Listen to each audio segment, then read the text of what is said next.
کیا پدی اور کیا پدی کا شوربہ۔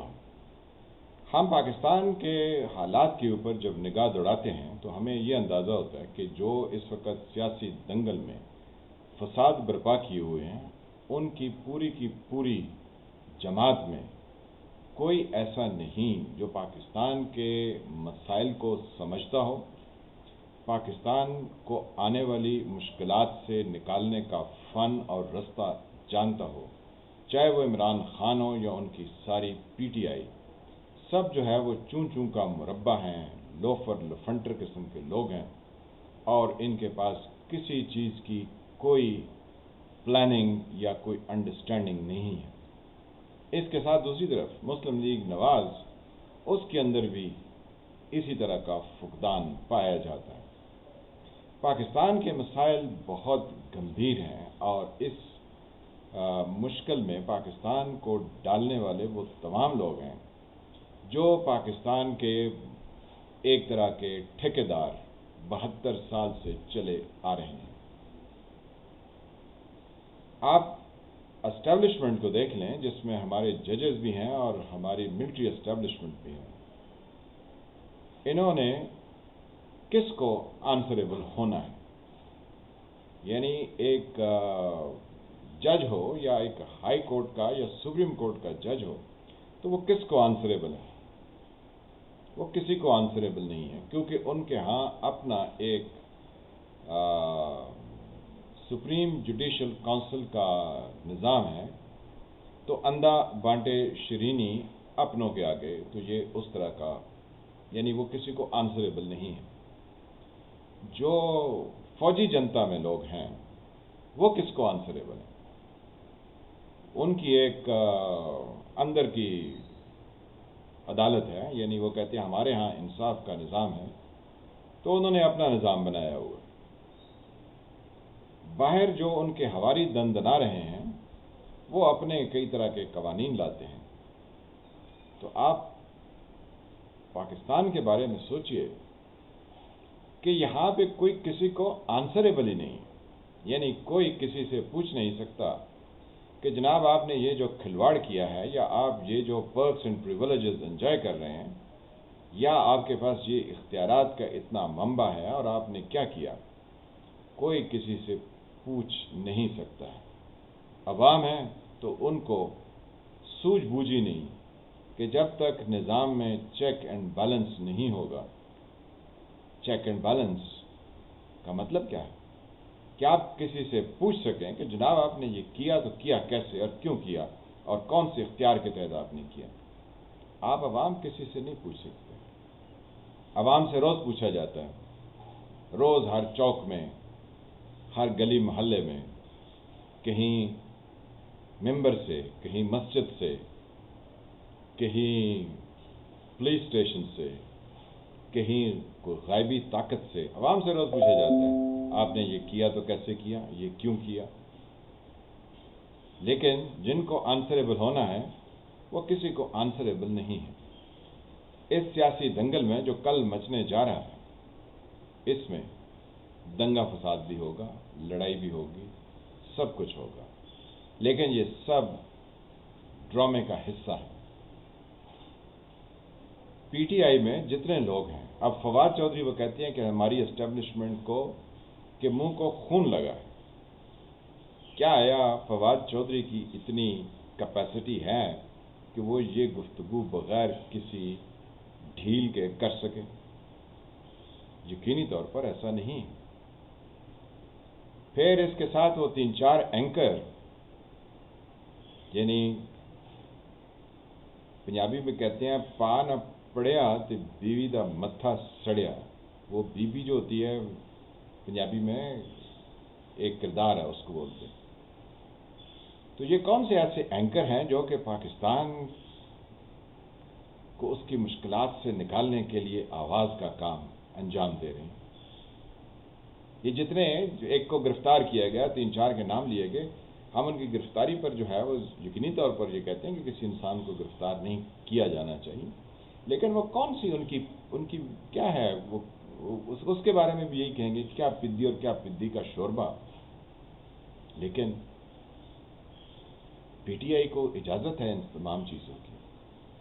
جیسا کہ میں کئی دفعہ یہ ذکر کر چکا ہوں کہ بنیادی طور پر ایک پولیٹیکل سیٹ اپ بنانا ہے.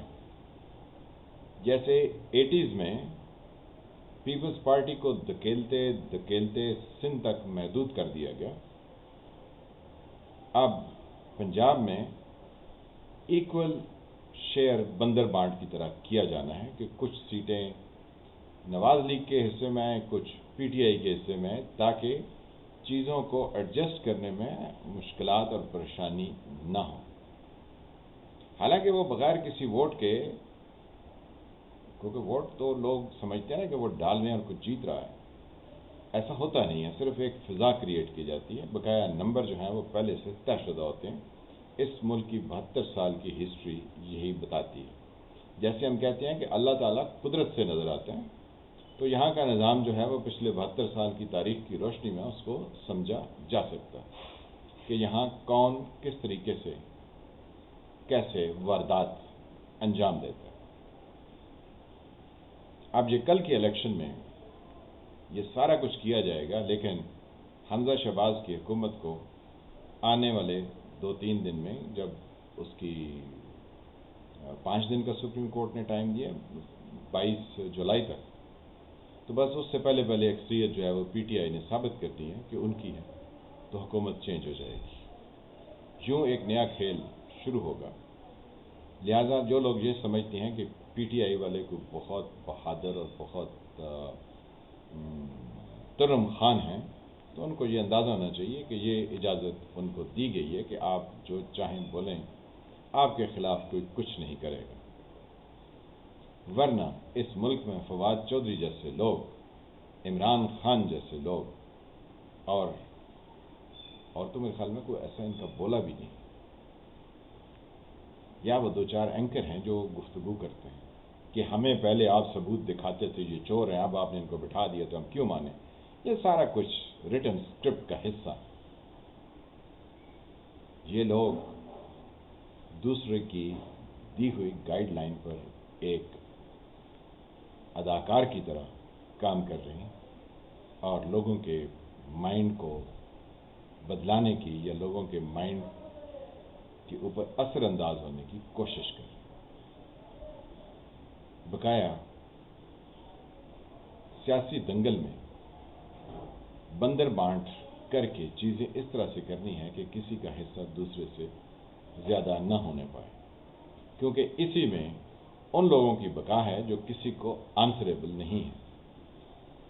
فار ایگزامپل ثاقب نثار صاحب نے کیسے کیسے فیصلے کیے، تو ان سے کوئی پوچھ سکتا ہے کہ آپ نے یہ فیصلے کیسے کیے، کیوں کر کیے؟ ان سے کوئی نہیں پوچھ سکتا. تو یہ جو 2-4 جرنیل ہوتے ہیں، ان سے کون پوچھ سکتا ہے؟ کوئی ایسا فورم ہے جہاں پر ان سے یہ پوچھا جا سکے کہ آپ نے یہ سارا کچھ کیسے کیا؟ فار ایگزامپل کہ آپ نے 2018 میں عمران خان صاحب کو آپ اقتدار میں کیسے آئے، کس طرح سے لے کر آئے، وہ آر ٹی ایس سسٹم کیوں بیٹھ گیا، کس نے بٹھایا؟ یہ سارا کچھ آپ آنسریبل کسی کو کر سکتے ہیں. یہاں پر ایک کورٹ نے کہا کہ مشرف نے آئین توڑا، اس کو یہ سزا دی جاتی ہے، تو اس کو ریسکیو کرنے والے کون آ گئے؟ کسی کی جرت تھی کہ ان سے پوچھ سکتے؟ تو یہ روزانہ نئے نئے لطیفے آپ کو دکھاتے رہیں گے اور سناتے رہیں گے. آپ بھی اس کو دیکھتے رہیے اور سمجھتے رہیے کہ یہاں پر وہ تمام عمل اس وقت وقوع پذیر ہو رہا ہے جو پاکستان کو کمزور سے کمزور تر کر رہا ہے. جب ہم چھوٹے تھے تو پاکستان بہت مضبوط تھا. آج اس کے پاس ایٹمی طاقت بھی ہے، لیکن پاکستان مضبوط نہیں ہے. اس کے اندر کئی طرح کی نیگیٹیوٹیز پائی جا رہی ہیں. جو ہم آگے بڑھتے جائیں گے ہم اس کو مزید کمزور کرتے جائیں گے، اگر ہم اسی ڈگر پر چلتے رہے کہ ہم کسی کو آنسریبل ہی نہیں ہیں. آنسریبل کرنے کے لیے ایک جدوجہد کی ضرورت ہے اور ذہنی تبدیلی کی ضرورت ہے. جب تک عوام کے ذہنوں میں وہ تبدیلی نہیں لائی جائے گی تب تک کچھ نہیں ہوگا. بہرکیف کل کا الیکشن جو ہے وہ فساد اور دنگے سے بھرپور ہوگا، اور اس میں کئی لوگ اپنی جانوں سے بھی خدا نخواستہ جا سکتے ہیں. لیکن جیت جو ہے وہ 11 سیٹوں سے زیادہ پی ٹی آئی کو ملے گی. یہی ہماری اس ملک کی تاریخ کو سمجھنے میں ایک یقینی سوچ بنتی. بہرکیف کل دیکھیے کہ کل شام کو کیا رزلٹس آتے ہیں. آپ دیکھ رہے تھے سرکار، میں ہوں خالد ملک. اللہ تعالیٰ آپ کو اپنی زبان میں رکھے. جن فرینڈز اس چینل کو سبسکرائب نہیں کیا وہ اس کو سبسکرائب کریں، گھنٹی کے نشان کو بھی دبا دیں تاکہ آپ کو نئی آنے والی ویڈیوز ملتی رہیں. ویڈیو کو لائک کریں، شیئر کریں، کمنٹ کریں. ملتے ہیں کسی نئے ٹاپک کے ساتھ، تب تک کے لیے خدا حافظ.